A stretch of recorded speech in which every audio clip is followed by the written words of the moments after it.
And we're live. Check it out. Crypto Hulk here. Got a great show lined up. Just got back from the dry sauna. That helps keep my blood pressure down. Well, it doesn't look like it's doing much good, Crypto Hulk. Some of these times you kind of wonder me the way you rant and rave, right? Okay. I got a great show lined up today. We're going over Project Icebreaker. It came out about 8 hours ago, maybe? Something like that. Wait, no. 4 or 5 hours, like 5 or 6 hours ago, possibly. I think I found the story around 2 or 3 p.m. California, like 3 p.m. California time. So that's probably 3.5 hours ago. But yeah, we're gonna go over this. Here's how we're gonna do this. First off, congratulations on all the complaining. Keep doing it. Put it in all the comments here because we need the important people to see what's going on. All right, all the problems in the channel where memberships are canceled, they give a tip and it's sent back to them, on and on. People aren't notified, it's all the same stuff. So go to the bottom left corner of the screen, follow the instructions in that drop-down box, file a complaint, because right now they're currently investigating the complaints. And people that are getting paid, they're paid members and they're not notified. All these stupid games that are being played on this channel for years. People that I even know, they don't get notified. Like friends that I have, like, dude, I don't even get notified for your show. Hulk, you are legendary. Well, we'll find out, won't we? So far, over the past 3 years, everything I've been saying is coming true and coming true and coming true. It's pretty cool. We're right on the trail. We're hot on the trail. Tonight, I'm going to show you. It's going to be lovely. It's going to be epic. Hey, Hulk, a press conference from the Central Bank of Brazil came out today. They said they are testing the Real Digital on Ethereum EVN. What can we expect from this? It's going to fail.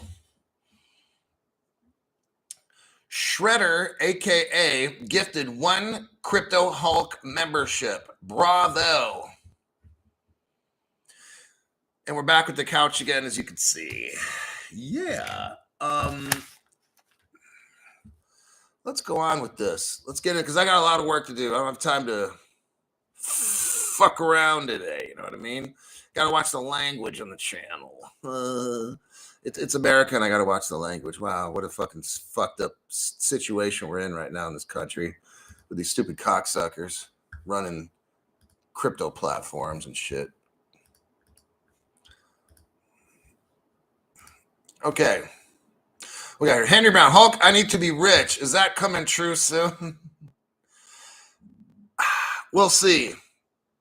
I can tell you how it goes and kind of give you telltale signs, but they control the time.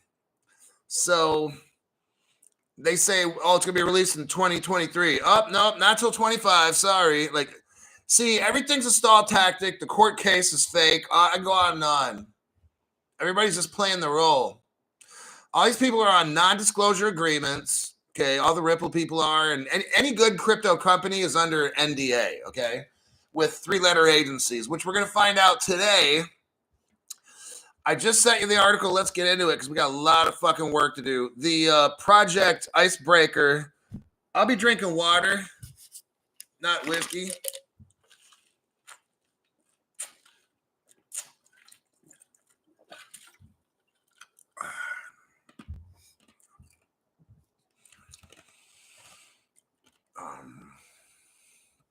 All right, let's go into this. You're going to love tonight's show. So here's the report. Is that the one? So let me ask you a question so I didn't send you the wrong one. Do you have the Project Icebreaker article in front of you right now? Somebody answer yes, no. Eric M. says smash the like button. Yes. Okay. Hopefully Hulk Jr. survived the blizzard. Hit the like. Oh, damn. I left Hulk Jr. in the apartment. It got down to 44 degrees for like 9 fucking days in here. I don't see him. I think he, I don't know what happened. Maybe the blizzard just blew him away. I don't see him. He might be on the kitchen table. All right, yes. All right. Let's look at this one. You're going to love it. Now, when you read this article, I'm going to burn through the article. I'm not going to spend any time on it because it's not even fucking important. It tells you nothing, okay? And remember, look to this article, and after I read it, tell me how excited you are. And I bet you the answer would be like about as exciting as watching an ice cube melt on the counter. Project Icebreaker finds retail CBDC can work for cross-border payments. Today, the Central Bank of Israel, Norway, and Sweden, and the BIS Innovation Hub shared the results of Project Icebreaker, a cross-border central bank digital currency research project. Blah, blah, blah, blah, blah, blah. There have been several cross-border CBDC initiatives, but to date, they have all focused on using interbank or wholesale CBDC. Project Icebreaker is the first to explore retail CBDCs in a hub and spoke model as a cross-border CBDC application. The domestic CBDC does not travel across borders. That's what we're going to be studying today. Instead, the payment goes to foreign exchange provider who exchanges the domestic CBDC for a CBDC. So with this, what we're going to learn today, it's a domestic CBDC for retail, and the way that you can make payments overseas is it goes through what's called an FX provider, okay? So your crypto doesn't actually get out of the country. You know how like you have American dollars, right? And I can go to some other country and buy shit in American dollars. This won't happen anymore. That shit is over, okay? The retail CBDC is going to stay in that particular country, and you send your money to an FX provider who then exchanges it. Foreign exchange, that's what it's called, foreign exchange, FX. So far, doesn't sound too exciting. Unlike current payment systems where the payment provider is usually also the... Let me try to find something in here that's worth any fucking thing. Okay. All three CBDCs use distributed ledger technology, with Israel and Norway using Ethereum-based ledgers like Quorum and Hyperledger Bisu, which they don't tell you, it's Hyperledger, and Sweden using Corda Enterprise Blockchain. Now that's actually R3, which is XDC. I'm gonna kind of let you look at this article a little bit. Now, it does mention down at the bottom, the BIS is in with China. We know that Liang Bank is in China. So Liang Bank is... See, but this article tells you nothing. Like, if I didn't know all this shit, this article would seem like nothing. And it really is. Hong Kong, we already know about Hong Kong Monetary Authority and XRP, Ripple being a partner. Thailand, we know about Siam Commercial Bank being a Ripple partner. That's in Thailand, so that's tied into the government. United Arab Emirates, very heavily into Ripple. You got JP Morgan as a partner with Al Faradan Ripple Crypto Exchange. So, but if you... It looks like it's absolutely nothing, which it is pretty much, until Crypto Hulk starts his business. This XRP guy, thanks Hulk for talking to Kennedy. Bags stacked. All right. Let's get to it. Hey. Let's start with the program here, Crypto Hulk. We got a lot of fucking work to do there, buddy. You need to stop all the jaw jacking there, buddy. Okay, I'm copying it, and I'm going to hit a paste. And Merry Christmas. Charles Rivera. Thank you very much, Charles. I appreciate that for all the time it takes me to come up with this stuff. Okay, 99% of the channels are going to read that boring-ass article to you, but they'll probably spend about 30 seconds to a minute. And then, Project Icebreaker is done. Rah, rah, rah, rah, rah, rah. And then it's like, so the fuck what? Like, am I supposed to get a stiffy off that or what? Because you got to bring it more than that, dude. All right. I took notes. Don't worry, everybody. I'm not going to read 42 pages. We won't be here for like 5 hours or 6. I've got notes. I read a page and I would either highlight certain areas. Okay, if we look at the content, the table of contents, we're just going to kind of look through here a little bit. Talks about the summary, acronyms, the Icebreaker hub and spoke solution. That's going to be important because this particular platform is different than all the other platforms. All the other projects are different. This one's using what they call a hub and a spoke, and they're using an FX, which is a foreign exchange marketplace. And let's go down to, we're going to go straight to page 7, skip the dumb shit. Everyone's like, we get to skip this page 7.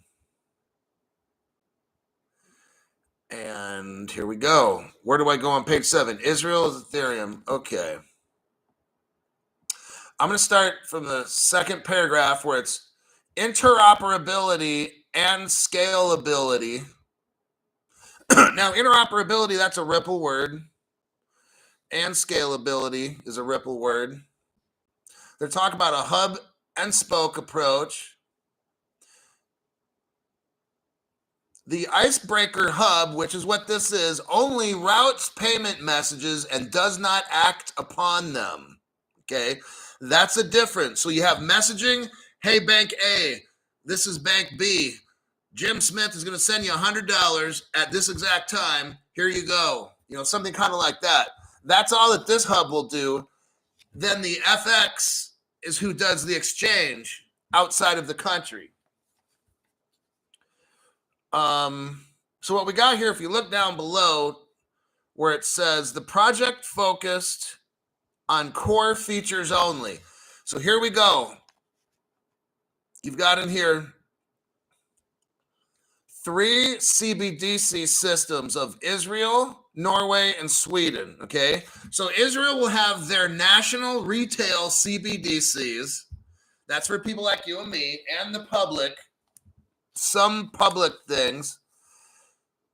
Norway will have their own CBDC, and Sweden has their own. What this Project Icebreaker did was have these countries do trade, but only use their own crypto, okay? Nobody else's.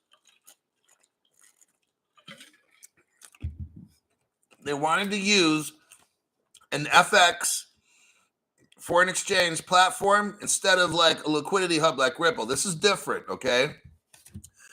Again, these retail CBDCs will not leave the country, yet they'll be able to buy things overseas, okay?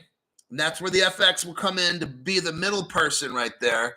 This is totally different than sending someone like XLM, like person A who lives in America, sending XLM to China to person B. You can do that, but this is not the platform for that. It's a different kind. This platform is person A in America sends the United States retail CBDC to the FX person in between China, who then converts it and then gives them the Chinese money. It's not like, so basically you still have all your CBDCs in your country, none of them left. Now this is different with the way the liquidity hub works, is that you're taking the one thing, then there's a bridge, and then you give them something else. I mean, you give them that same crypto. In this particular case with Icebreaker, your CBDC for retail does not leave the boundaries of your country. So you make 1 million of them and you keep 1 million. America has like so many $100 bills in Russia. This is not going to work like that at all. The money stays in the country. That's very, very important. You understand how this one works. It's very different. So we got on page 7. If you look down here, Israel, they claim, is using Ethereum, which is Quorum, but that's the JP Morgan coin, right? Okay. So some people are like, oh, Crypto Hulk. It looks like Ethereum's being used, and JP Morgan coin, haha. Looks like you don't know what you're talking about, haha. And that's really sad, because here's why. When I put up a post, it make you look like a little bitch, okay? So here's the name. Here's the title of my article for those fucking dumbasses watching the show. J.P. Morgan joins forces with Ripple partner in the UAE. So if they're a Ripple partner, they're using Ripple, which is XRP. And technically the name for Ripples was the original name. It wasn't XRP. So and guess what? JP Morgan has the crypto called Quorum. So let me tell you something, dumbasses watching the show. Why would JP Morgan with Quorum join Ripple? It doesn't make any fucking sense, you cocksucker. So you don't need to comment on the show down below. You can shut the fuck up and go to another channel because I'm going to have to make you look like a little bitch in front of everybody, all right? So no, JP Morgan, they're using it for something. Because why the fuck would JP Morgan join forces with the Al Fardan exchange? They could just use their Quorum, couldn't they? No, they can't. So sometimes it's just better to shut the fuck up and don't look stupid on my show in front of like thousands of people, right? Norway is using Hyperledger Besu, okay? Now, someone's gonna be like, guess what, Crypto Hulk? They're not using XRP or Stellar on this one. And I'm like, God, is that guy again? He just doesn't fucking learn. He always tries to outsmart me. Guess what? It's never going to happen. It's just not possible. You might be a smart ass, but you can't outsmart me. So, Robert Driscoll, thank you very much for that donation. I appreciate it. And the Stellar man. Stellar. We like looking at Stellar. Thanks for that donation. And we got Charles Rivera with the flying potato. Okay. Now let's look at this article. This is the Hyperledger landscape. Hyperledger is IBM. If you look down below, there's all kinds of Hyperledgers. Hyperledger Aries. The second one we're seeing right here is Hyperledger Besu. That's the one Israel's going to use. I believe it was Israel. Or no, was that Norway? Let me take a look. Norway is using Hyperledger Besu. It was just kind of cool. They got Hyperledger Fabric. I was looking through this earlier. Hyperledger Irona. That's in Project Hamilton or something. I can't remember. They were talking about that one. But anyhow, I'm not getting all these Hyperledgers. Let's scroll down a little just for fun. We're going to look at Hyperledger members. So we're on an IBM Hyperledger website. They're showing all the members. There's 140 of them. We're going to go over all the Ripple partner ones. In the front, on the top row, you got Accenture. You look to the right, you got American Express. You got the Bank of England on the second row, Ripple partner. A lot of people say the Bank of France is a Ripple partner on the second row. We're going to go to the third row. What I noticed here was very interesting. Wait, not yet. You got Casper Labs, which is a member of Hyperledger. Chamber of Digital Commerce. Now you go to the fourth row, or 1, 2, 3, 4, 5, fifth row. But the fourth row, on the fourth row, you got China Systems. So China's linked in with IBM, Hyperledger, maybe even Stellar.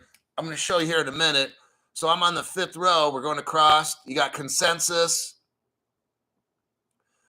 The next row, you've got,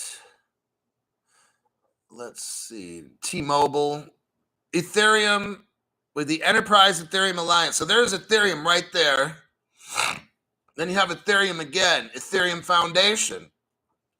You have the European Blockchain Association. The Federal Reserve Bank of Boston has been a partner of Ripple. You got Filecoin here. You have Avast. We just read about that the other night, how Canada is tokenizing oils. And that's, I don't want to get into that article. It's a great one. A great show I did. You got Hedera, which is a hashcraft tied in. My name's Crypto Hulk. I'm not a financial advisor. I don't know anything at all. My show's a complete lie. Everything on my show is fucking fake. Even the shit we're looking at right now is fake. I would get Hedera because it's on this list right here. JP Morgan Chase, Ripple partner right there. Scrolling down, MIT Connection Service. MIT and Ripple have worked and are currently working together. You got Oracle, software company out of the Bay Area. Here you got Ripple. Then you got R3. You got Stellar right there, Stellar. You got Soramitsu, Ripple partner. Went over that the other day. Digital Dollar Project, Ripple partner. University of Hong Kong, Ripple partners the Hong Kong Monetary Authority. You got Visa, Ripple partner. And that's Zheng University out of China. See, Ripple knows all about China. Don't let them fool you. And Accenture, massive Ripple partner right there at the very bottom of the page. Non-Hyperledger project member stuff. That's Accenture. Actually, Accenture is also at the top, so they're in two different places. Okay, I thought that was pretty cool. Next, I'm going to show you an article because we're still dealing with this project. We're talking about, hold on, let me copy, do a paste. Hold on. Take a look at that one for a second. You've got Dom Kahlo. Put this towards your senator fund. Thank you very much. I appreciate that, and I will. Nick Hamilton. Nick Hamilton is back in action again. Thanks for your donation, Nick Hamilton, your questions and your comments and your insights. So looking at the Stellar, IBM, Hyperledger. I'm trying to show you all this stuff for new people. IBM, it says in the very first paragraph, and I'm going to move on. I'm not going to go into this article. I want you to look at this article on your own. It's an absolutely brilliant page right here. It says, since October, IBM has been publicly building distributed ledger products on top of the Stellar XLM. See what I mean? From what I know, Ethereum is a distributed ledger. So it's possible, and it is. Let me repeat the sentence again. IBM has been publicly building DLT on top of Stellar. So it's not that they're using Ethereum only. They could be putting it on top. Got it? And they could also be using XRP. Now, they can claim they're using Ethereum, all right? They can claim they're using, okay, they're going to use it on top. Just like my brilliant example of a fucking tow truck. Now, you got the Lamborghini. There's no motor and there's no tires. That's Bitcoin and Ethereum. Got it? So first mover advantage, like Filecoin and all these Dogecoin and shit. Take the wheels off. Take the motor out. You're on a fucking tow truck. What's the fucking point? Oh, they're using Ethereum. I told you, Crypto Hulk. Yeah, but it's on Stellar, dumb shit. So don't try to clown me on the show. Please don't do that. It makes you look fucking stupid, all right? So if you go through this article, and it says, learn more, at the last sentence here, learn more about why IBM chose Stellar Lumens. I don't hear IBM choosing Ethereum all that much, okay? So, and you know what? They use Ethereum for some things, barely anything, and then they use Stellar for most everything. So that's kind of, just read through there and you'll know. So now we're going back to the article. Still page 7, and we go to Sweden. Sweden is using Corda. That's R3. That crypto is also known as XDC, and they were a Ripple partner at one point. Corda is still using Ripple technology, just saying. Let me look through here. So we talked about many types of hyperledgers. Explore the page IBM. I did that. Go to the Stellar page. We did that. Page 7 of 12 again. Talked about Sweden is on Corda, which is R3. We did that. Page 9. Now we're off to page 9. Woohoo! On our little adventure here of Project Icebreaker. So I'll take 42 pages, a report, and make it to where you can totally get it, all right? It's actually kind of fun. Page 9, we get into what's called definitions. The definition of, here they have a definition of a bridge currency. Isn't that interesting? There's no other currency. There's no other cryptos. Here's the thing. There's a lot of cryptos. What, 25,000 of them or something? There's only 3 that are bridge currencies. Ouch. Yeah. Sucks that you're not in those. If you're listening, you're not in them. Sucks being you.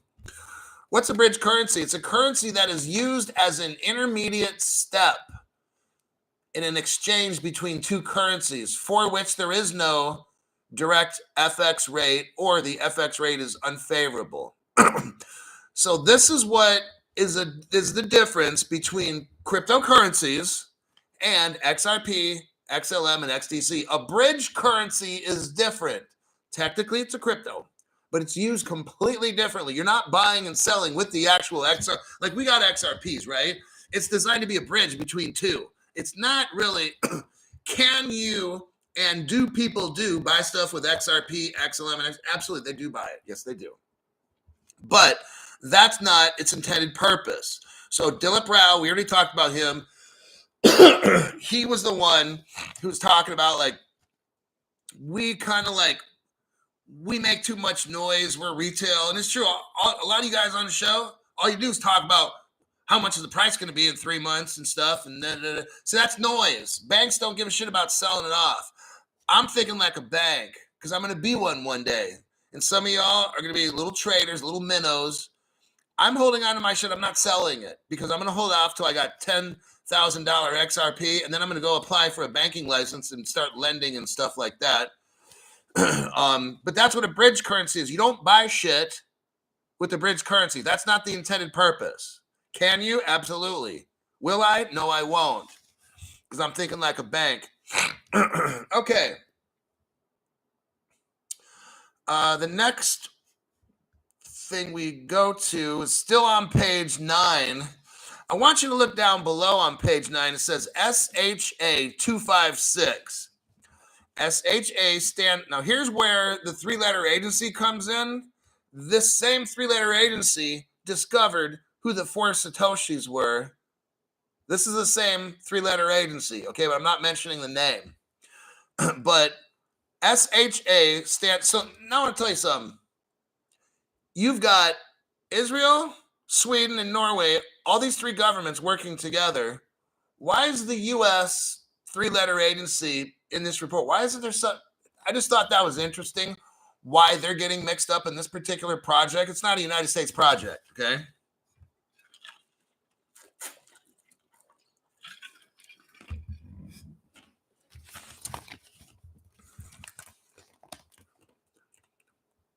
SHA stands for Secure Hash Algorithm, and 256 is the number of bits in the output of the cryptographic process. SHA 256 is a member of the SHA-2 family consisting of 6 hash functions created by the United States blank, let's call it Nancy Sam Adam. Well, wait a second, Crypto Hulk. So that 3-letter agency knows how to make crypto codes? They are probably the 4 Satoshis, all right? I'm not going to dig too deep into this because I still like to maintain my channel. But this is a major hello right there. If this agency is involved, it's not even the right country. It's not even their jurisdiction. See what I mean? That 3-letter agency is involved in this project Icebreaker. Here's the proof right there. I'm going to move on before the channel starts twitching and going out, all right? I've been there and done that before. It's not the first rodeo. Let me check some questions here before I go on. Oh, sweet. Nice. Okay, so we got back to Dom Kahlo. Daniel Smith, what's your question? Oh, thanks for the donation, Daniel. Appreciate it very much. Class action against Gary Gobbler. Okay, nice. That's what I'm talking about. Oh, I talked to my friend, told him about the investigation that's going on now.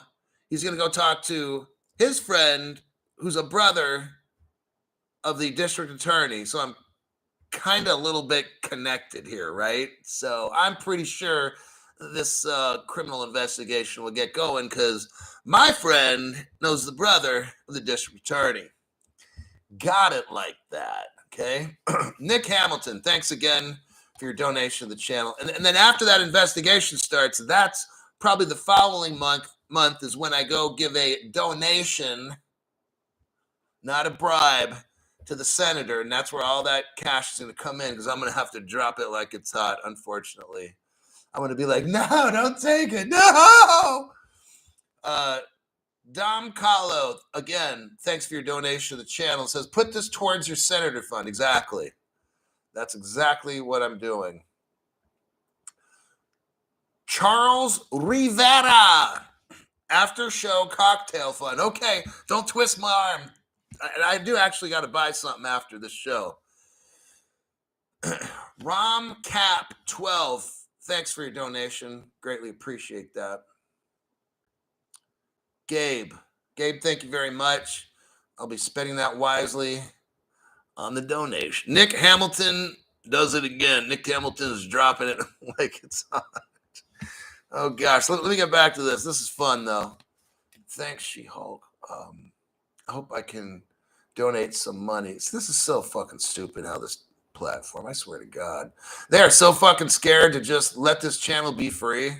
You can see how desperate they are. Like 80-year-old hooker in church. Let's go to page 10.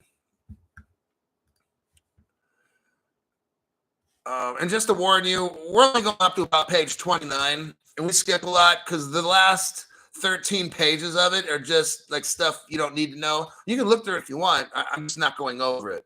Okay, page 10. On page 10, we see RTGS at the bottom. It says in red, it's written other acronyms and abbreviations. At the bottom of all that stuff, it talks about RTGS.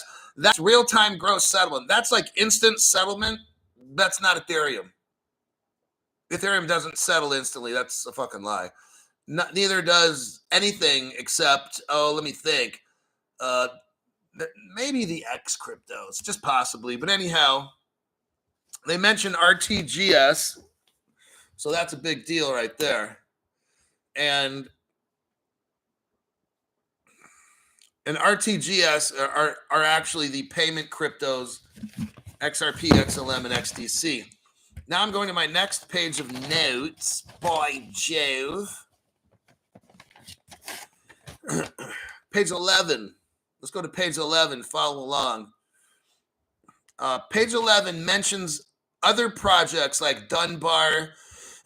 So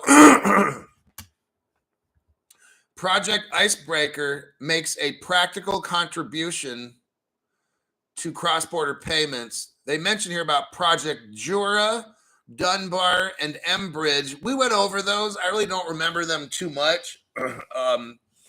But everything was all Ripple and stuff in there. That's what I do remember. Everything that this show is about is in these projects. There's direct ties, and they're really good deep dive programs I did. But Project Icebreaker is different because it uses a hub and spoke, and the others do not. No other these project does. This hub and spoke is best suited for foreign exchange transaction, where you're using a foreign exchange, and the central bank is core to this. So this is different because with the other, like Ripple's liquidity hub and all that, the central bank is not required because there's a liquidity hub, because XRP Ledger has a digital exchange within it. So that's the difference between this project where it's a hub. You have to send your CBDC to a foreign exchanger who then converts your money into something else, keeping your money in your country. That's the difference. Let's go to page 12. That's all I'm going to spend on that particular page. Now I'm getting into breaking down the next layer, our wallet. The next layer our wallet provides. I don't know what that, I can't read my own writing there. What we got on page 12, I drew a little picture. You're going to love this. I got the best visual aids, all right? Only the best money can buy. On the far left, you have a central bank, okay? So this is going to be how Project Icebreaker set up. You got the central bank that has all these retail CBDCs, right? Now in the center, you have banks, non-banks, and fintech. They're in between, okay? Banks, non-banks, and fintech will be working with the central bank. The central bank will give banks, non-banks, and fintech CBDCs to then issue to people. We're over here. So on this end, you have end user, retail, and some public offices of some sort. It wasn't specific. So there you can see, like, you're not going to have the central bank because the Nordic countries want privacy. So you have a central bank who's not just sending it to my personal wallet. By the way, the wallets they're talking about are going inside phones. So in the future, in the Nordic, the Icebreaker, you're going to have a central bank who will give, will sell, convert, whatever. The central bank will give banks, non-banks, and fintech companies retail CBDCs, put it on their platforms and shit. And that's how, if I go to like a Coinbase, I can get a CBDC because they buy it from the central government, okay? Central bank. So that's how that breakdown is. 4.2. So on that same page, we're on page 12. We go to 4.2. It's called providers. The Icebreaker model facilitates cross-border payments by interconnecting CBDC systems. So the Icebreaker thing is different because you have a hub and a spoke now. You're going to have different kinds of CBDC systems. Like if there's 180 countries, you're going to have 180 different systems. Got it? So what the Icebreaker does is it helps facilitate cross-border payments by connecting all the different countries. Like the central bank is the hub in the center, and the spokes go out to the different banks, you know, like that. Okay, that's how this one works. Rather than like with, let's say, wholesale, they're all on the Ripple XRP ledger, correct? This is different. You're going to have different countries with different stuff. They're not going to be connected. They're going to be all around a wheel, and the spoke connects them to the central bank individually. That's totally different than how the XRP ledger works, okay?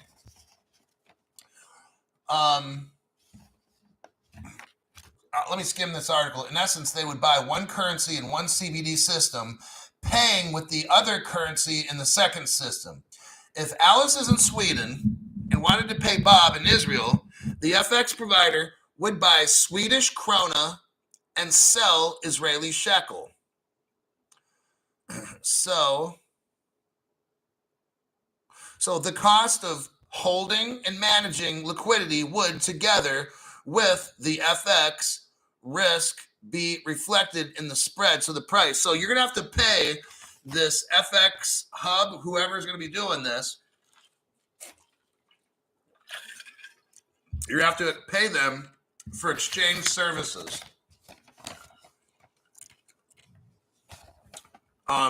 If we go down below, the 4.3 Icebreaker hub, in my notes, I basically say Project Icebreaker has two jobs, okay? The first job, it routes cross-border payments messages between domestic. So Project Icebreaker is going to steer payment messages within the same country, okay?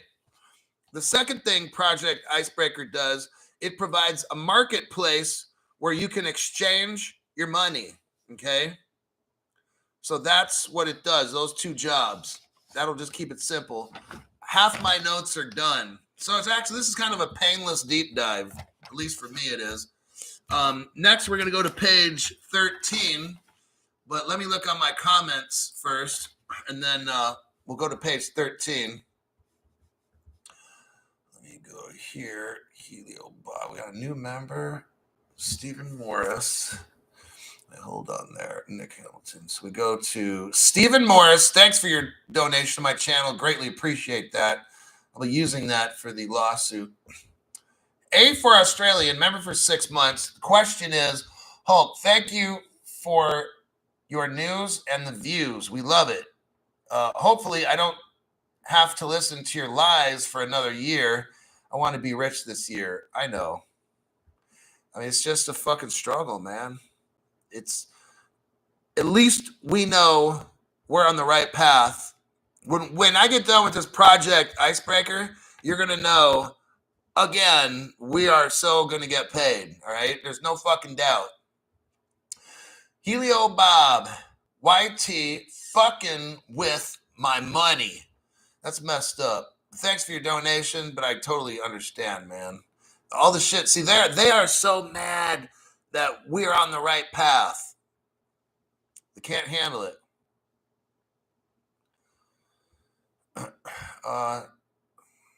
Dang, they are messing with it again, says Marsha Bailey.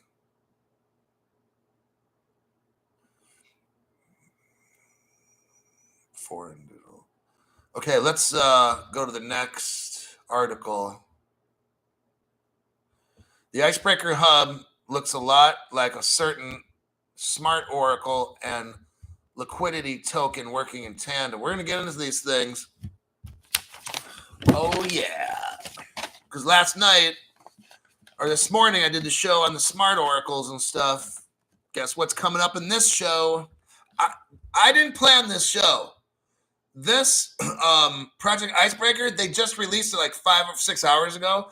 It's not like I'm putting these two shows together. See, told you. I was talking about oracles today in the morning show and how oracles are smart oracles. More importantly, smart oracles are going to run the world with flair. Then all of a sudden, this one pops up. We're going to talk about oracles here in a minute, but it's not like I planned it, but I'm keeping you ahead. You can see that. The shit that I'm talking about, we're seeing it happen. Let me get to the article on page 13. 2 ways to link different systems.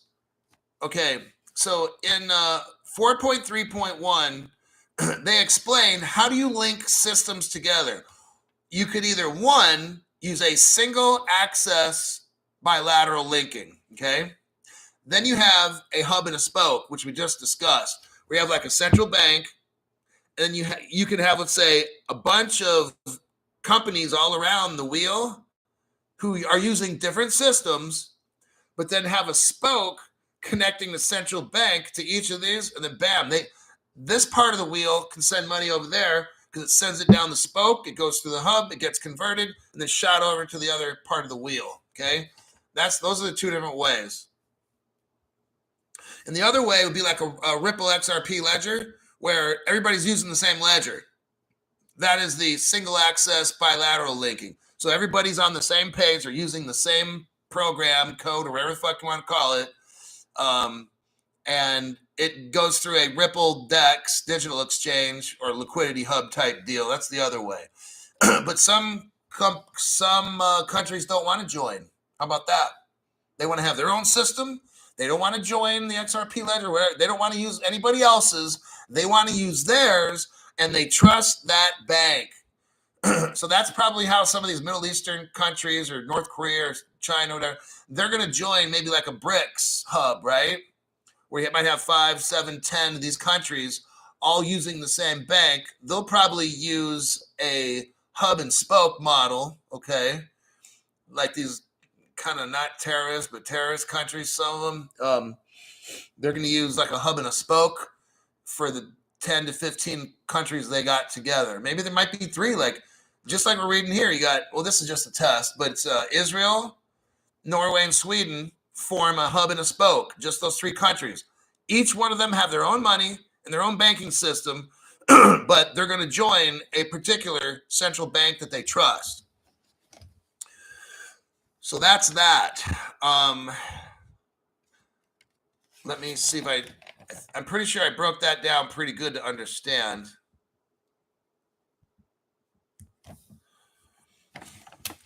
So, okay. I'm supposed to read the notes at the bottom of page 13, I told myself. Okay. Here's the notes at the bottom of 13. With CBDC systems, connections are sufficient in the hub and spoke model, while solutions without a central hub require at least such and such connections. For 15 countries, you would need 105 connections. That's with like an XRP ledger type platform, like a single access bilateral linking. That would be where, again, you've got everybody kind of using the same type of platform deal. But for 15 countries, you'd need 105 connections without a hub and spoke solution. Okay.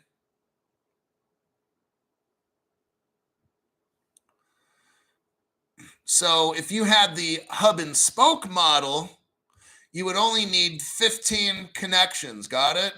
So it's showing us that if you have a hub and a spoke, like the Icebreaker example, you wouldn't need as many connections. You would need about 1/10 the amount of connections, okay? So that's the benefit on why Project Icebreaker was done. You just need 10% of the connections, that's all. So let me go on to the next page. We're at 14. Let's go to page 20. Remember, we're only going up to page 29 and we're done. So we're moving along pretty good. Page 20. We skip a bunch of this. What I'm skipping is the pages that just have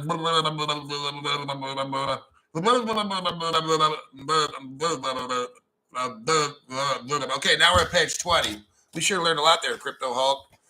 Oh, I know. I noticed on page 20, they had the ISO 20022 in here. There it is, at the very bottom. Look right down there. ISO standard would be used for the messages. In this experiment, the ISO standard was not used, but several of the data items align with business elements in ISO 20022 data dictionary, while others are not listed. So at least they're mentioning it. In practice, the ISO standard would be used. So in real life, it would be, but during the experiment, it was not. So what is this telling you? They're going to use ISO. I'm just letting you know, they are going to use ISO 20022. If you have a crypto for payments or whatever, that's not ISO 20022, they're not using it. Last time I checked, I don't think Ethereum was ISO.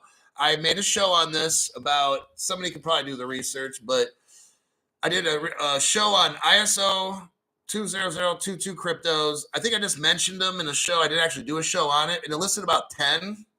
So we can go back and look at that one. If your crypto is involved in banking or money and it's not ISO, you are a no-go. You just got fucked, okay? Page 21. Oh, by the way, Ripple and Stellar are on the ISO commission. They were the first members. I think Ripple was the very first member or the very first crypto, but both Stellar and Ripple are on the steering group for this ISO group. Just saying. Page 21 at the bottom talks about two different DLT-based ecosystems. Okay, let me read. So it's showing these cryptos and stuff. And at the very bottom, it says there are two approaches to providing such PvP across two different DLT-based ecosystems. Now, let me ask you a question, everybody. Can you name two DLT systems that are involved in banking and cross-border payments? I can, XRP and XLM. Let's pack up and get rich. HTLC and Oracle. So now they mention here Oracle-based. Or finally, this is Oracle-based. Oracle-based PvP relies on a trusted third party, i.e. the Oracle, to coordinate the settlement. See, just what we were talking about this fucking morning. I love it. I love when a plan comes together. The show we did this morning is right here. They're talking about it again. In the morning show, in case you didn't see it, which you got to see it, I showed you from 2014 how all the shit was figured out. And Ripple has something called Codius, which are smart oracles, which is the secret to running. See, smart oracles tell oracles what to do, and oracles tell the smart contract what's going on in the outside and can it fulfill what it has to do. That's what an oracle does. But an oracle needs information. Now you can get information from a trusted third party. I told you that Codius is their codes are from Google's native client, which is a sandbox of trusted codes. We were just talking about this morning, and looky here, it's all coming into place. This shit, I told you and I proved to you. The other channels don't do deep dives on Codius. I do. And I show you how Codius, what it's made of, because I read you the article, the white paper. I read you the white paper on Codius. Nobody else does that except my channel, because you guys are worth it. Not because I'm special, because you're worth it. And I do work. I work on this channel. Other channels don't. But I showed you this morning the future, which was Codius and oracles. And guess what just popped up right here? Bam. That's what you get for your $5. Oh, it's just so expensive, $5.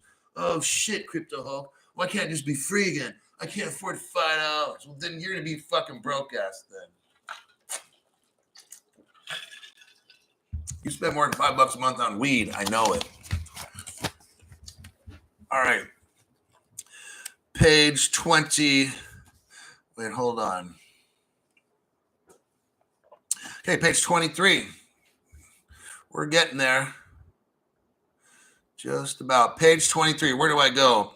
Talks about bridge currency. Oh, how many other cryptos do you know that talk about that they are a bridge currency? Sushi Swap? Pancake? Mickey Mouse Coin? ABC Dumb Shit Crypto? Look, I'll give you a hint. There's 2 bridge currencies. R3 does something with them. More like derivatives or something or other, but they're all working together. So there's 2 bridge currencies only. XRP and XLM, nothing else. So just thought I'd put that out there. So they talk about a bridge currency in here. Where is it? Oh, 5.3.3, bridge currency extension. You see what my notes say?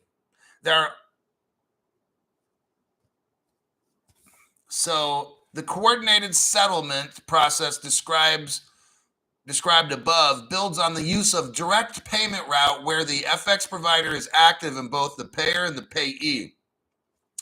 When a bridge currency is used, the coordinated settlement becomes slightly more complicated. So this deals with like XRP and XLM. It's very complicated to make that. But then the beauty of it is this. With XRP and XLM, you have a built-in digital exchange. That's kind of complicated to make.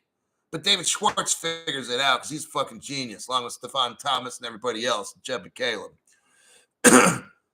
This hub and spoke model, you have to use a separate FX to get the same job done. So yes, when a bridge currency like XRP and Stellar is used, the coordinated settlement is more complicated. But it says slightly. So, I won't get into anything with that, but they just were talking about pretty much XRP right there because other currencies don't have DEXs. Well, how do you know they're talking about those 2, Crypto Hulk? I'll tell you again, because none of the other fucking cryptos have DEXs, all right? Okay, we'll leave it at that. And if they do, they're piles of shit and there's all kinds of errors, all right? So that's why. And also in this project Icebreaker, near the end of the at the end when it talks about, okay, they don't want a crypto that has errors. So yes, China's got this thing that does settlement and payments. Yeah, but there's all kinds of fucking errors with that. Okay. Bitcoin has had at least 1 to 2 or more errors. XRP Ledger has had 0, by the way. Page 25. Feels good when you know you're on the right path. You're on the right channel. And all I do is read facts. Straight up facts. Page 25, second paragraph. It's under 6.1, governance. Talks about the second sentence. Hold on. Second paragraph. Okay, I'm just going to fucking... Central banks will be involved rather than some small bank. Okay. The ownership and governance model, as well as trade-offs for such arrangement, would need to be considered and set up in an optimal way. The arrangement could play a central role in cross-border payments and would be expected to comply. This implies a transparent and effective... Okay, so in order for people to use the spoke model, you have to be very transparent and have effective governance, structure, and framework, including system rules, clear goals, effective decision makes. There's a lot of stuff that goes on, like with trust and people doing the right thing. We hub and spoke. That's why I said, you know, that the BRICS nations. I don't know. Maybe I'm going to call this one. Maybe not. But a hub and a spoke is great for like a BRICS where you want people, because then you've got to trust. I mean, you got to want to be working with them, you know, whereas with a digital exchange or something, you don't have to know who these people are, you know? So it's just two different models, but you got to have there should be a clear and sound legal basis for an entity operating such a hub. The governance structure should accommodate stakeholder involvement from multiple central banks, commercial participants, and several other type of actors. On the other hand, involving stakeholders such as a central bank has benefits such as legitimacy, balance of power, network effects, and alignment of incentives with social welfare, among others. For example, a lack of influence may deter central banks, wallet, and FX providers from participating in such an arrangement. The network connected to a hub may be smaller than what would be considered socially optimal. So a hub and a spoke model would probably be a smaller group of countries, okay? But you'd have to have in those little countries some good bank, more than probably one central bank. Because remember, they all kind of want to work together. So you might have 3 central banks, you know, 1, 2, or 3 or something in the center of the hub. So a lot of these countries know they don't have to worry about somebody else, right? These are for people that need to have their bank, like they got to have their country's bank at least partnered in. Whereas with an XRP ledger, it's kind of like it's one. Whereas if you have a hub and a spoke, it's saying right here, you can put like 3 central banks in there. So you'd feel comfortable if you know the hub. Let's say you might be living in another country, but you know that your bank is in part of that hub. You're going to be more safe with that way of. So that's why they're making this kind of a hub and spoke. All right. Let me check some comments. We're going to go to page 27 next. So let me scroll to page 27. And then I'm going to read the first sentence after I check the comments here. All righty. Derek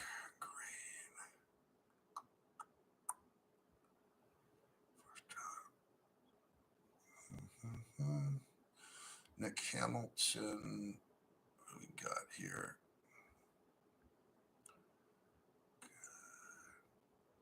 Okay, so we got that one. Nick Hamilton says, at this point, I'm convinced Ripple is a government entity. I've been saying that for 3 years. And that's, yeah, you're right. Is a government entity. Nothing can stop them or the XRP. Their network of business is too massive. This has been planned and executed over a decade. That's why people come and go. See, Ripple, like I told you already, you guys, a 3-letter agency started Ripple. And they're making like the world's money, okay? The reason it's secret is because our government cannot be involved in messing around with a bank. Got it? That's why the Federal Reserve is private. Do you understand this? Oh, CryptoHawk, now it starts to make sense. What if our government started messing around with B of A, telling them, "Hi, you got to make this"? That's illegal. So here's another reason. Here's my conspiracy. You know that I'm right. Is you know why we don't have regulations? Because if we had definitions of what crypto was, the 3-letter agencies couldn't be fucking around making the shit. You got it? So they don't want regulations. So that allows them to build the bank that they want, because our government's not allowed to build a bank. Do you get this? It's illegal. That's what the Federal Reserve's job is, to build the banking system and all that. Our government stepped in because they knew the Federal Reserve fucked up. Okay? So some 3-letter agency, probably the one I showed you earlier, got people together from little computer bulletin boards and these little geeky people around the world, and the people that are doing cryptography stuff in their free time, got these people, told them, you now work for us, and you're going to save the world. You're going to be under non-disclosure agreements, and you're going to fix this shit, make this shit work. That's why Ripple, all these people can't talk.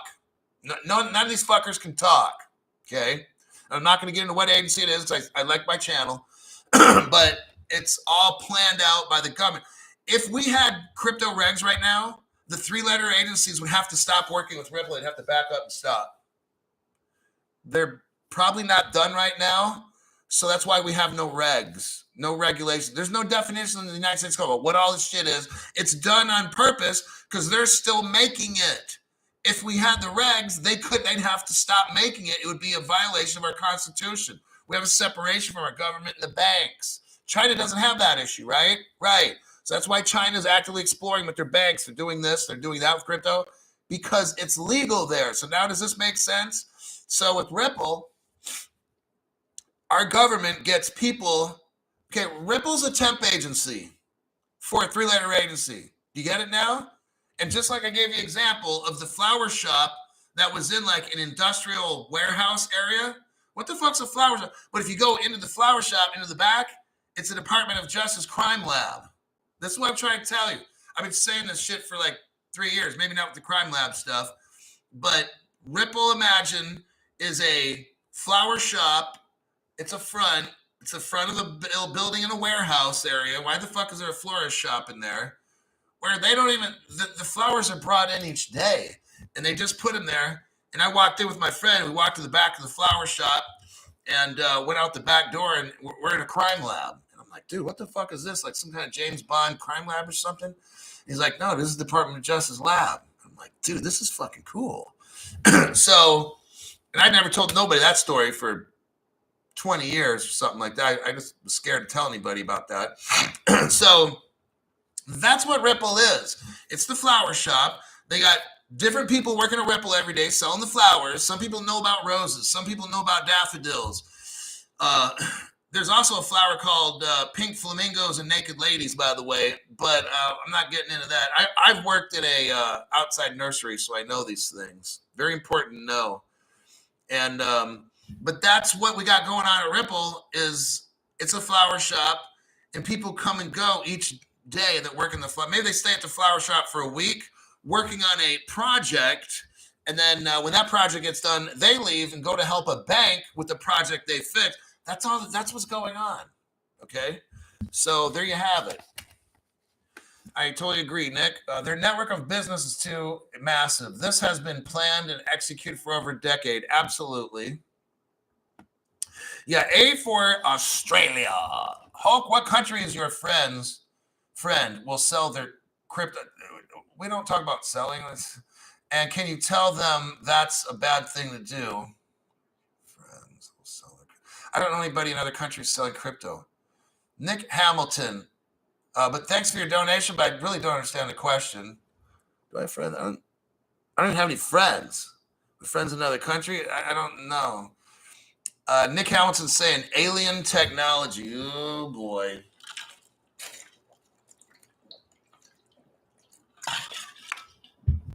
I'll save that one for a separate show.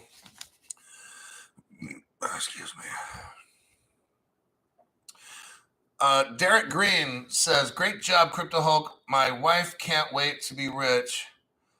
You're going to look, I'm just breaking down all these facts. This is no hype show. I'm reading off a project Icebreaker. I'm showing you the fucking report. Derek's in the right spot. He's going to be rich. Give the guy a chance. Joyce Stein Kaiser, thanks for your donation. Greatly appreciate that. Every bit will come into use for my district or for my state senator. Hold on, Matt showed up. I gotta look at. Where's Matt's comment here? Super late, but made it. We'll watch in playback mode. Thanks, Captain Hulk. Actually, I was only a sergeant in the Army. I didn't want to stay in there much longer than that. I just had to go in and get out. I was going to go to officer, MEDAC. I was going to go to MEDAC and be a second lieutenant, start off as an Army social worker, but I'm like, nah, I think I'm going to get out. All right, page 27 it is. What are we looking for here? Liquidity provision. 6.4 is in my notes. Liquidity provision. Read the second paragraph. They want hodlers. Okay. Central banks, because of their monetary policy. Okay, so this project Icebreaker, they want people. Let me just read it. Central banks, because of their monetary policy and financial stability mandates, have discussed potential caps or other limitations on the use of CBDCs. Such restrictions may impose a restrictive upper bound on liquidity. Meaning, remember how I told you we're going to have banks, non-banks, and fintech. So you have a central bank, then you have banks, non-banks, and fintech are going to they're going to sell the crypto to us. What the central bank don't want is all these three in here buying up all the retail crypto money. Because then if they got shitty and didn't want to give it to us, then we're fucked, right? So what the central bank is telling here is it will not allow the banks, the non-banks, like a Western Union or some shit, or like Google Pay or something might buy CBDCs, crypto exchanges, shit like that. The Icebreaker is going to make sure nobody buys too much. That's just what Ripple's been doing. Okay, everybody? Like, the reason they just don't dump it all in the market is because what I'm telling you right here, that would be really fucking stupid. So when dumbasses are like, oh, Ripple's selling crypto, they're dumping it. No, they're not, you fucking jackass. If you would just watch my fucking channel, these are the same cocksuckers that want to watch my little 30-second TikTok videos, and then they got all kinds of complaints about how I don't know what the fuck I'm doing. You watch 30 seconds and you make a fucking decision like that? Oh my God. Okay. So what we got here, going out with the Icebreaker, is the same thing with Ripple. Ripple has agreements with different banks. There's different size banks, and they're not going to let, let's say, Joe's Bank out of Tuskegee, Arizona, or wherever the fuck. Ripple's not going to let, like, Joe's Bank, but maybe Joe's Bank is really funded by the Russians. So Joe's Bank goes on Liquidity Hub and wants to buy 50 billion XRP. Ripple's like, whoa, how are you coming up with all this money? So what Ripple does is it's a good steward of the XRP. It'll buy and sell crypto as they see it and put it back in the escrow account. So let's say if Wells Fargo comes up and says, hey, Ripple, man, we need more of that XRP, because then Ripple will give them maybe 100,000 or $1 million or something, because Ripple's going to determine, do you really need all that? Because what Ripple does not want is for people to hoard it. Because guess what? Think about what would happen If all the banks bought up all the XRP and shit, there'd be none left. And guess what? We'd be stuck in the same fucked up situation we have right now. Okay? So that's what this icebreaker is going to do, is they're going to make it to where if you are a bank, a non-bank, or a fintech, or an exchange or something, they're only going to let you have so much. Because what they don't want is what Ripple doesn't want, to flood the market with all 100 billion of them, because guess what? All the banks and Chinese and Russians buy all that shit up and it's gone. Then we're fucked. XRP is designed to save our fucking ass, okay? And for us to be super rich. Now, we're hodlers of it. That's not the intent. The intent is to use it as a bank to bridge currencies, not to buy shit with it, okay? No. It's to use what XRP is designed. It's not for you and me to buy shit with the XRP like some people buy groceries. It's cool. I'm not complaining. But in the big scope of things, I'm supposed to be a bank. I make loans around the world. I own XRP, and I'll bridge this loan for 2 to 5 seconds while that guy over there sends that guy money through my bank. I will own XRP as collateral and bridge every single fucking transaction that goes down, okay? So that's kind of like what XRP is. Let me look here, page 28. We're almost done. Got one more page. Page 28. Where do I look? Top.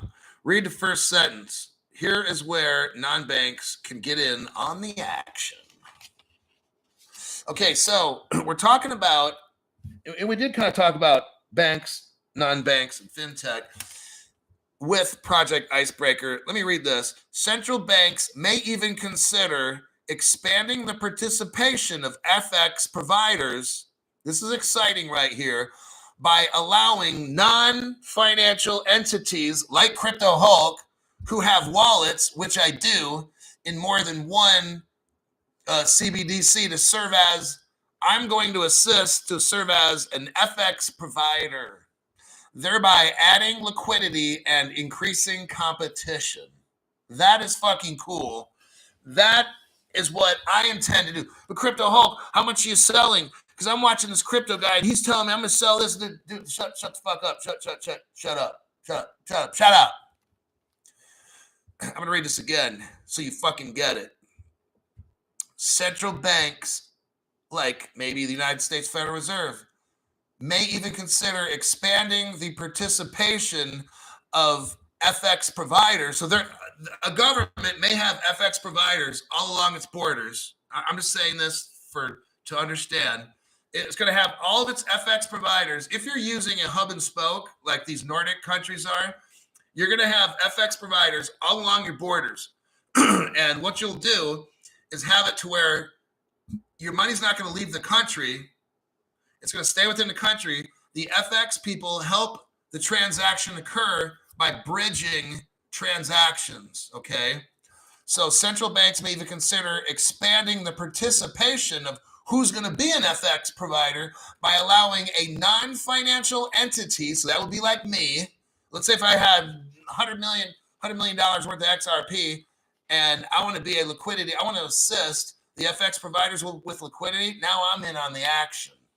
I'm a non-bank, it says right here, non-financial entity. I'm not a financial entity, but I can get wallets in different CBDCs. Damn right I can.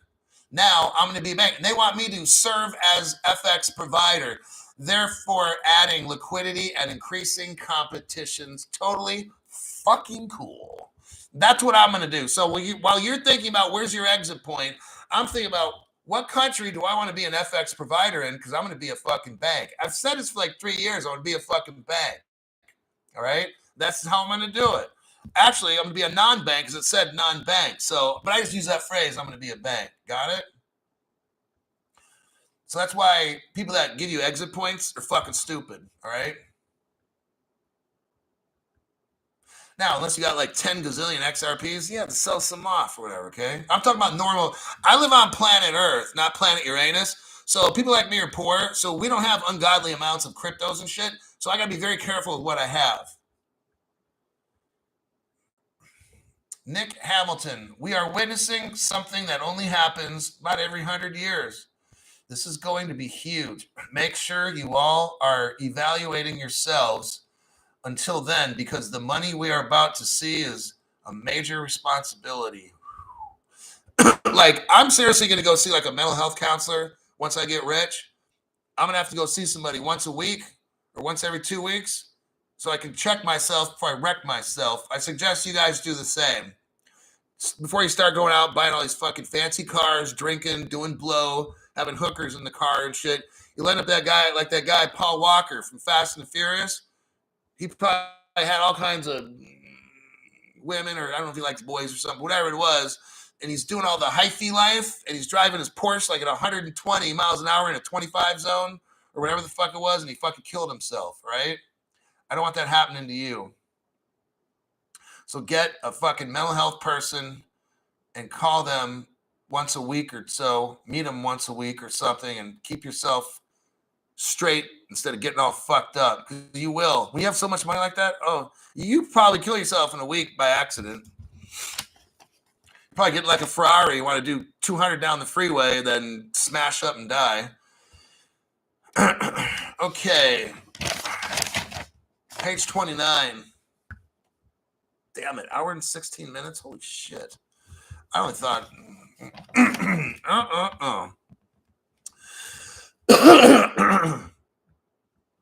Page 29 says, oh, here we go. It's about to get real. The World Wide Web Consortium is mentioned on page 29. It's in the second paragraph. It's under, in red, it's written 6.7, addressing and payment initiation. We have down here,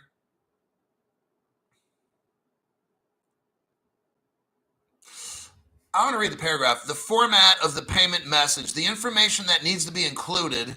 That's why 20022 has all this information that's included in the payment method. While outside the scope of Project Icebreaker, it's important to highlight the need for coordination and harmonization regarding payment initiation. We talk about down here, to facilitate cross-border payment initiation, a common address standard would be helpful, as would one or several alias databases.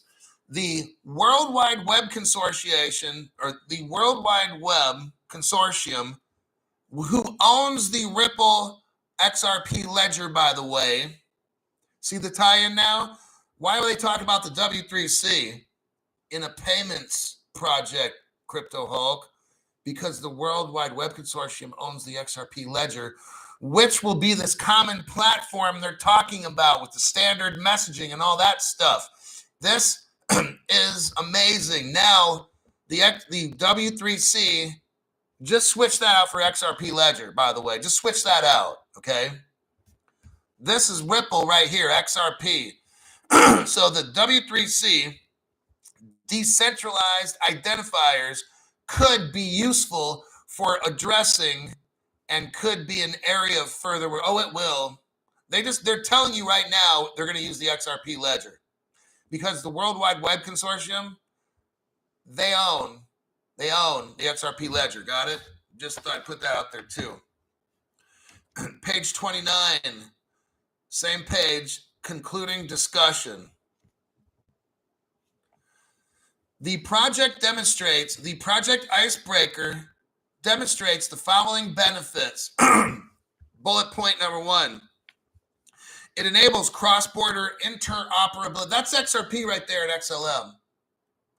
Primarily, well, it's both of them. Both XRP and XLM are cross-border interoperable. Just one is for retail, one is for wholesale. They just told you right here in conclusions, in the first bullet point, they just mentioned XRP and XLM in what they do. These other cryptos don't do this stuff, all right? Next, talks about, okay, these bullet points, basically what it does, it describes XRP and XLM, reduces settlement, counterparty risk. It allows increased competition and choice for consumers. These two ledgers helped reduce cost. All this stuff is a fast transaction, takes just seconds to complete. That won't happen with Bitcoin and Ethereum, everybody. Not going to happen, okay? Now, some of these projects will use Ethereum in a certain area, okay? But Bitcoin's not going to have fast transactions. It doesn't have them. Like I said, then people are like, well, you can wrap it. Well, then why don't we just get the Ferrari, take the fucking wheels off, take the motor out, and put it on a tow truck? If you want Bitcoin and Ethereum that bad, so you can wrap it in an XRP smart contract or some shit, which is really fucking stupid. I mean, if you want to, you can do it. But if I buy a Ferrari, I'm driving that fucker on the road. It's not going to be on a tow truck, okay? So let's just use common sense here, all right? And all these bullet points are basically, it's talking about Ripple and XRP. That is the end of Project Icebreaker. Now, there's 12 more pages. I'm not getting into them. It's just for information if you want. But, yeah. So, remember now, we go back to the first article I read. It didn't say nothing about all this shit. It's when I started digging and digging for hours. And then I'm like, oh, what do we got here? And then I read all those pages. And I made my notes. And I'm like, dude, this is totally... It's... Ethereum is used at some point. R3, which is XDC. Then we got Stellar connection with Hyperledger. And XRP with IBM. And there you have it. Those are the companies involved in that. Let me check some comments here. I think we're done. At least I hope to God we are. Hour and 20 minutes. Fucking fucker. But you know what? It's a deep dive, and I warned you. But at least you know now you're in the right place. Nick Hamilton. Thanks for... Is that the eyeball in the hand? I can't even read. But thanks for your donation. Appreciate that. And your helpful comments. Duke XRP. I drop and drive bankers off at airports. Oh, sweet. And what we talk, Hulk, is so far ahead. Just do what the F he says. I'm a believer. So, looks like the shit that I'm saying is what this guy's hearing bankers talk about. So, yeah, very cool. Like, we're so close to the trail. We're so close enough we're going to be filthy rich. We don't need to be inside of a car like Duke, hear what they're talking about. I mean, that'd be great. But we're so close anyway. We're almost in the car. It's like these guys are talking and we're like 10 feet away from the car. Like, we're very close, all right, on this channel. I've got different people from all walks of life that listen to this show.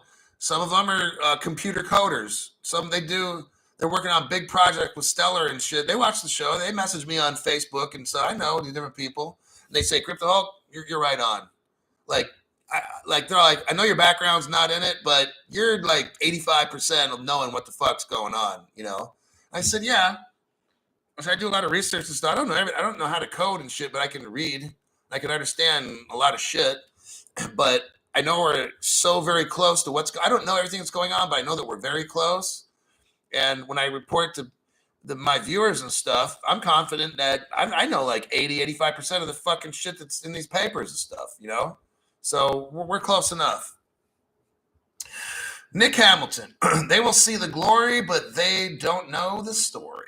And then all of us spend all this time working, listening. I've got to run a channel, clean spam. I got to do like a gazillion things. I got to donate to the Congress people, do all this stuff. And it's like, I know we all got to do a lot of work. You got your full-time jobs, and you got to spend time watching the show or whatever. But this is how you become great, is you spend your time with meaningful stuff, learning what your future is rather than waiting for some fucked up shit to happen. You watch my show and you learn and you see how all this shit's coming together. You might figure something out that I don't know, you know, but like I can see shit go down before it happens. I like being in that position. I'm trying to have you guys in that same position as well. I think that'll be it for today. Can't wait to buy a 1990 Jeep Grand Wagoneer. Okay.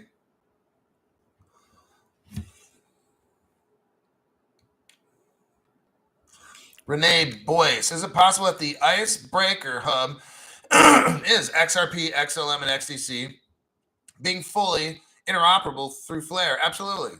Because Flare is Ripple. It's Codius. It's Ripple technology. And has an Ethereum virtual machine kind of thing with it, right? Because why? Ethereum came from Ripple.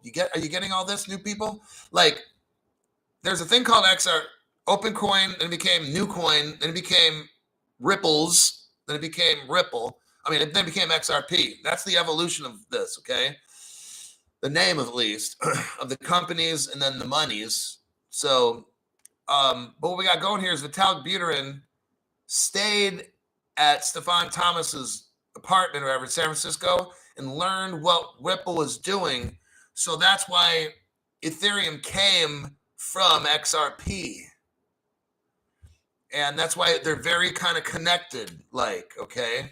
So, and that's why Flare has some origin with Ethereum, because if you look at that report that I gave you yesterday, if you look all the way down at the bottom, which I didn't mention, but if you looked at all the way down at the bottom, Ripple thanks Ethereum for smart contracts. That's how Ripple discovered smart oracles. Ethereum doesn't have that. Ripple figured that shit out, okay? But Ripple didn't want to take all the credit. So if you read the very, very, very bottom, that's the Ethereum tie-in. Ethereum and Ripple work together. Codius is made with smart contracts, which Ethereum helped make it first. So Ethereum had the smart contracts first, and Ripple had the code and stuff. Or actually, there was the XRP first. Then the Ethereum came in, and then they designed smart contracts based on XRP. That's how it worked. And then they did that, but then Ripple outdid them and came out with smart oracles, making Codius, which will be the Flare, which will run the world. Very cool stuff. All right, I got to go. So it's only 8 o'clock at night. I've been up at 5:15, 6 a.m., and I get to start working on my show for tomorrow. The whole fucking day is just fucking gone. Anyhow, I hope you appreciate that. Learned a lot. If you need to watch it twice, do it. And if not, I'll try to put together a show for tomorrow morning. If I find news, I'll put together a great show again. I'll see y'all.